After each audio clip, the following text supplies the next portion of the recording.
lagi bersama Gusti Jeneo Channel.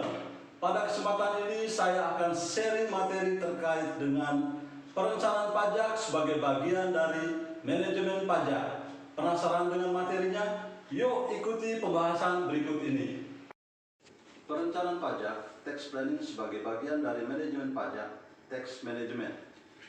Pertama kita masuk kepada konsep manajemen pajak atau tax management, yaitu upaya wajib pajak dalam mengelola perpajakan dengan benar sehingga jumlah pajak yang dibayar dapat ditekan serendah mungkin untuk memperoleh laba dan likuiditas yang diharapkan. Manajemen pajak sendiri itu terdiri dari yang pertama, perencanaan pajak atau tax planning, yang kedua, pelaksanaan kewajiban perpajakan atau tax implementation, yang ketiga, pengendalian pajak atau tax control. Nah, untuk pengendalian pajak atau tax control itu ada beberapa hal yang harus dilakukan.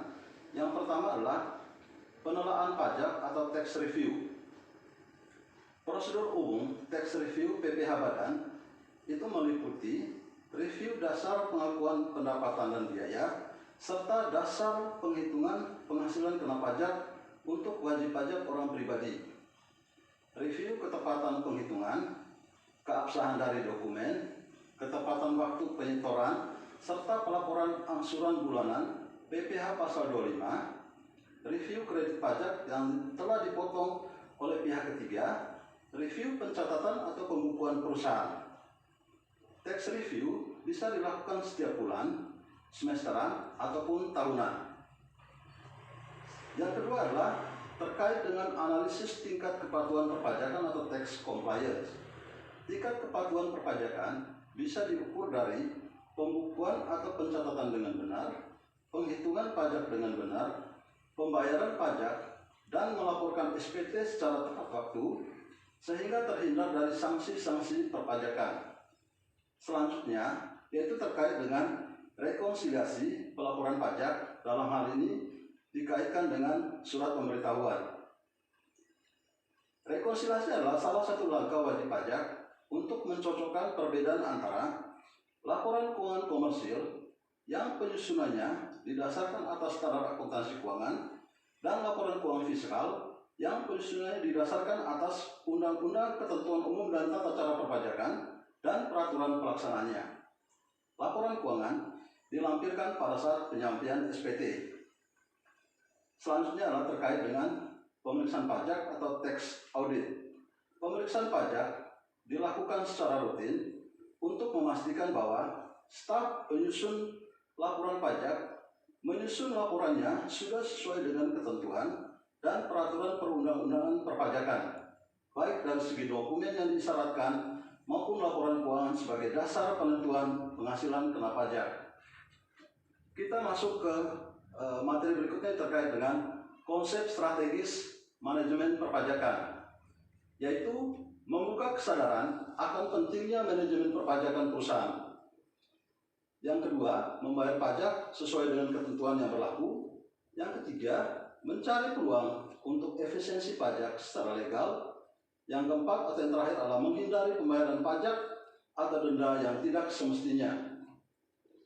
Selanjutnya kita masuk ke tax planning, yaitu upaya yang dilakukan oleh perusahaan untuk mengefisiensikan beban pajak secara legal sesuai dengan peraturan perpajakan yang berlaku, diterapkan pada pengelolaan operasional atau kegiatan rutin perusahaan pada saat perusahaan akan memecahkan masalah tertentu atau ada kebijakan tertentu.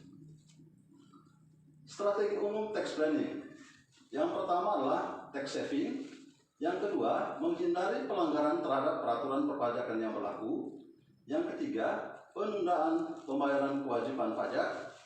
Yang keempat, mengoptimalkan kredit pajak yang diperkenankan. Kita bahas mulai dari yang pertama, yaitu tax saving, yaitu upaya mengefisiensikan beban pajak melalui pemilihan alternatif yang menghasilkan penghematan pajak bagi perusahaan.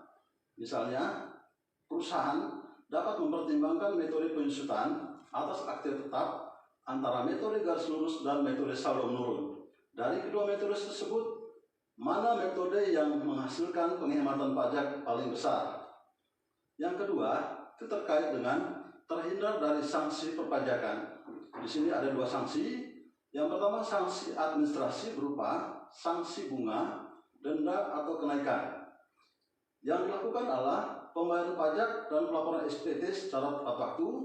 Yang kedua, memanfaatkan fasilitas pembetulan SPT yang tertuang dalam pasal 8 Undang-Undang Nomor 16 Tahun 2009 tentang Ketentuan Umum dan Tata Cara Perpajakan. Yang kedua, terkait dengan sanksi pidana berupa pidana penjara atau pidana kurungan, yaitu dengan memanfaatkan pasal 44B Undang-Undang Nomor 16 Tahun 2009. Yang ketiga, itu penundaan pembayaran kewajiban pajak, yaitu menunda pembayaran pajak penghasilan sampai dengan saat paling lambat. Misalnya, untuk PPh pasal 21, pembayaran paling lambat tanggal 10 bulan berikutnya. PPh pasal 25, paling lambat tanggal 15 bulan berikutnya.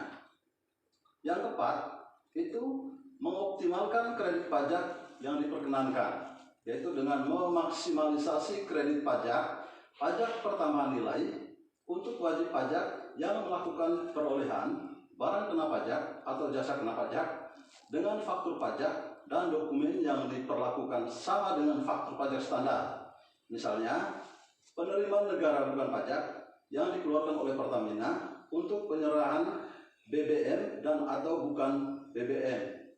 Yang kedua, tanda pembayaran atau kwitansi. Demikian materi yang saya sampaikan. Semoga bermanfaat dan jangan lupa subscribe, like, komen, dan nyalakan loncengnya. Terima kasih.